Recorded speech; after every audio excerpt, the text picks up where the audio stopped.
Hey all, I'm Wes. I'm going to be your poetry professor. I decided to do my intro through video just because I think it's important to kind of see your instructor. And um, this is Emilio.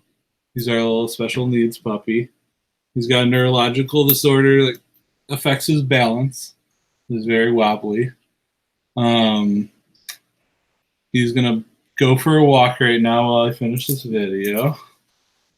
This is my fiance, Jamie. Hi. So I thought I would answer the questions that I put in the intro. So you kind of get to know me and kind of what I expect, as well as like some of my background, and hopefully I feel a little bit more human with a video than just writing. Yeah, I prefer Wes. If you don't have to call me Professor or Professor Solar. You just call me Wes. I should probably explain my background a little bit. I got my MFA, my master's degree in San Francisco, at University of San Francisco. I got taught by a lot of great experimental San Francisco poets. So my background is really in experimental poetry, which just means that I like trying a lot of new things, and it's all about growing as a poet and failing and trying to do stuff that's a little interesting. And then instead, obviously I should talk about like what I want from you as students. I just want you guys to engage with the class. I want you to try your hardest. It's 5 weeks. It's really fast. So the only way I see you guys not succeeding is if you don't take like the pacing seriously. So I highly recommend, if this is going to go too quickly, like maybe take this during next spring. It should be offered. But yeah, I just want you to kind of be aware that the pacing is quick.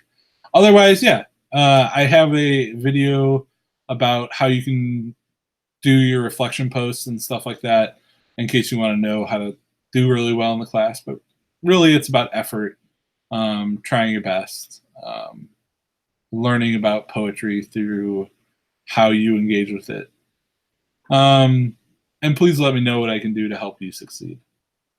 What do I think makes a poem good? I really like unique poetry, things that I haven't heard before. So, like a typical love poem is not my favorite. I like when love poems like subvert my expectations and surprise me. I like to be surprised. I like image-based poems, so I don't like philosophy-based poems. I like poems that are like something I could picture or smell or hear. Really visceral poems. My favorite poets are in that vein, like the Objectivists. Lorene Niedeker is one of my favorite. Frank O'Hara is really good. Contemporary poets like Dinez Smith, Eve Ewing. I really love kind of the spoken word slam poets that are coming out now, because they're so visceral and excited. Like the boring old dead white dudes don't excite me that much. But obviously, like, there is a lot to learn from those poems as well. In terms of the favorite thing I created, I thought I would show you. So in grad school, my final thesis was a book of poetry. I decided to make a box of poetry instead. So I made this box with these vials of like uncut sapphires and sand and stuff. So it looks pretty crazy, but this was my final thesis for my master's degree. And if you open it up, I'll open it really quickly. I wrote all my poems on a bunch of sheets of paper. So they are meant to be mixed around. They are meant to be read in any order. So this was my book of poetry that I wrote in grad school. I haven't really looked at it in a long time, but I mean, I played a lot with space and stuff. So I'm really proud of this. I had to learn how to make a box and stuff and do woodworking and sanding, and I enjoy kind of working on projects where I get to kind of do stuff other than writing. I love being a teacher, but it's fun to do hands-on activities as well. My favorite childhood book was probably A Little Engine That Could. I don't know. Had a good message. It was really simple. Where the Wild Things Are, stuff like that was really cool. I think the most difficult part of being a teacher is seeing like low effort from students that you know, like every student can succeed. And I just see a lot of students just kind of fail the course, a course that I teach because they just don't show up, they don't do the work, and they haven't really like bought in to the class or school in general. So that's the difficult moments. Otherwise, it's like trying to express myself in a way that's easy for you guys to understand is always hard.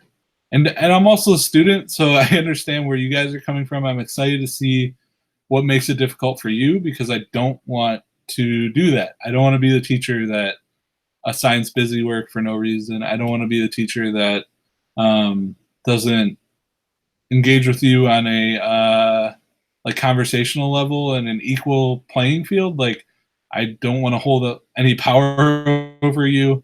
I know I control your grades, but I always think of it like you control your grades based on how much time and effort and thought you put into it.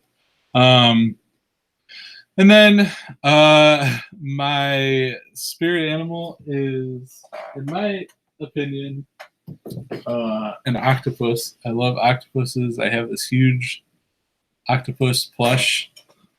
They're just so smart. Like, I think a spirit animal is something that I don't think necessarily represents me, but just fascinates me. Octopi are super smart. They can fit into anything that their little beak on. They have a venomous beak that they can fit in like little jars and stuff like that. They carry around tools and they're extremely good survivalists. So I would say, like, in terms of how it represents me, I just think like adapting to situations, I would say. Theme song, I mean, this is probably going to date me as being 30 years old, but when I was growing up, the Batman animated show was one of my favorite shows ever. It still is very good. I love that theme song. I love the symbols and everything else.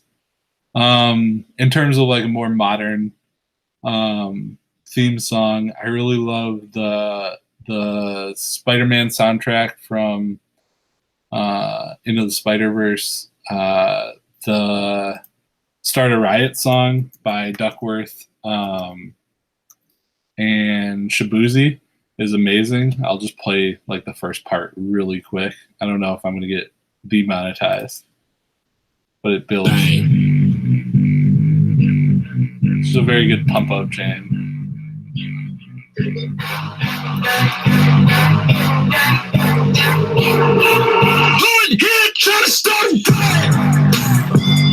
It's just so good. And finally, a character from a TV show or book that you connect with.